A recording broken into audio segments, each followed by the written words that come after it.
মাইজভান্ডার দরবার শরীফ বিগত শতাধিক বছর ধরে এখানে এসে জাতি, ধর্ম, বর্ণ নির্বিশেষে দেশ-বিদেশের লক্ষ কোটি ভক্ত তাদের নিজেদের জাগতিক ও আধ্যাত্মিক ক্ষুধার তৃষ্ণা নিবারণ করেই চলেছে। এই দরবার আজ নারী, পুরুষ ও জাতি, ধর্ম, বর্ণ নির্বিশেষে অগণিত ভক্তের এক মহামিলন কেন্দ্র। হযরত গৌসুল আজম মাইজভান্ডারী মাওলানা শাহ সুফি সৈয়দ আহমদুল্লাহ মাইজভান্ডারী কাদ্দাসিরহুল আজিজ কেবলা কাবার এবং মাওলানা শাহ সুফি সৈয়দ গোলামুর রহমান বাওয়ান্ডারী কেবলা কাবার বেসালের পর মাইজভান্ডারী তরিকার প্রচার প্রসারে যে মহান কয়েকজন আল্লাহর অলি উল্লেখযোগ্য ভূমিকা রেখেছিলেন তাদের মধ্যে হলেন হযরত বাওয়ান্ডারী কাদ্দাসিরহুল আজিজের সুযোগ্য উত্তরসূরি শাহজাদা-এ গৌসুল আজম আলহাজ মাওলানা শাহ সুফি সৈয়দ শফিউল বসর মাইজভান্ডারী কাদ্দাসিরহুল আজিজ। আজকে সৈয়দ শফিউল বসর মাইজভান্ডারী কাদ্দাসিরহুল আজিজের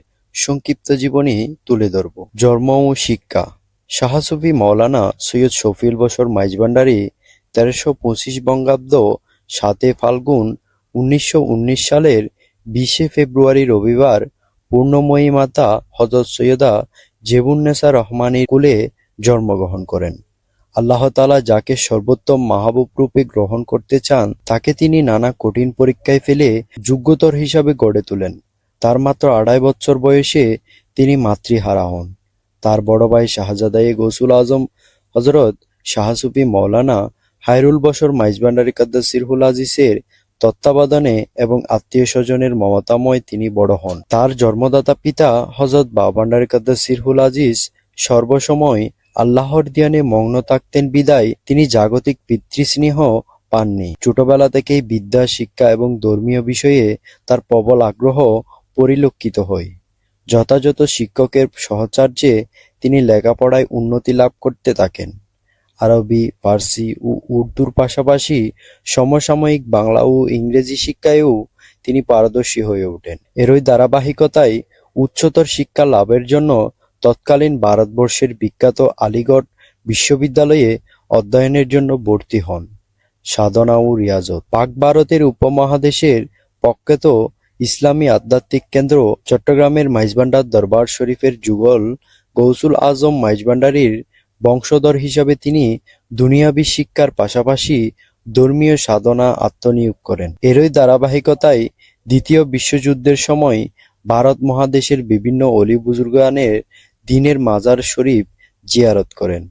দেশে ফিরে আসার পরে পিতা হযরত বাওয়ান্ডারী কাদ্দাসিরহুল আজিজের সান্নিধ্য থেকে কঠোর আধ্যাত্মিক সাধনায় নিমগ্ন হয়ে যান। কালক্রমে তিনি মাইজভান্ডার শরীফের তরিকা-এ মাইজভান্ডারীর একজন প্রসিদ্ধ অলি হিসাবে জনখ্যাতি লাভ করেন। তরিকা প্রচার। তার জীবনের সুদীর্ঘ 55 বছর কাল তিনি বাংলাদেশের অত্যন্ত অঞ্চলে ও শহর বন্দরে সর্বস্থানে কোরআন সুন্নাহ ভিত্তিক তরিকা-এ মাইজভান্ডারিয়ার শিক্ষা ও আদর্শ মানুষের মাঝে প্রচার করেন। একই লক্ষ্যে তিনি ভারত, বার্মা, লন্ডন সহ বিশ্বের বিভিন্ন দেশে তরিকা প্রচার করে যান। তার নূরানী চেহারা, সুমধুর কণ্ঠস্বর এবং সকলের প্রতি অনাবিল ভালোবাসার কারণেই সবাই তার প্রতি আদব ভক্তিতে অনুরাগী হয়ে পড়তেন। বিভিন্ন মাহফিলে তার ওয়াজ নসিহত শুনে লক্ষ লক্ষ মানুষ তার হাতে দস্তে বায়াত গ্রহণ করে গৌসুল আজম মাইজভান্ডারীর আশেক ভক্ত হয়ে যায়। সমাজ সেবায় তার অবদান অপরিসীম।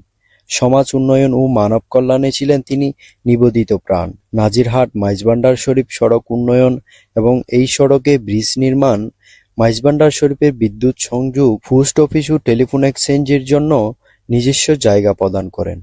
রাস্তাঘাটে উন্নয়নের জন্য নগদ অর্থ প্রদান। মাইজভান্ডার শরীফের শাহী জামে মসজিদের সংস্কারের জন্য প্রচুর অর্থ প্রদান করেন। এলাকার গরিব দুঃখীদের আর্থিক সাহায্য প্রদানের জন্য এলাকার গণ্যমান্য মানুষের কাছে তিনি একজন মহৎ প্রাণের মানুষ হিসাবে সুবেদিত। বেসাল শরীফ। আল্লাহ তাআলার নির্ধারিত বিধান মোতাবেক 8 মাঘ 21 জানুয়ারি 2002 রবিবার রাত 8টা 25 ইসলামের এই মহাতাপস মহান আল্লাহর সান্নিধ্যে যাত্রা করেন। ইন্না লিল্লাহি ওয়া ইন্না ইলাইহি রাজিউন। 10 মাঘ হযরত গৌসুল আজম শাহ সুফি সৈয়দ মাওলানা আহমদুল্লাহ মাইজভান্ডারী কাদ্দাসিরহুল আজিজের উরুস শরীফের দিন তাকে সমাহিত করা হয়।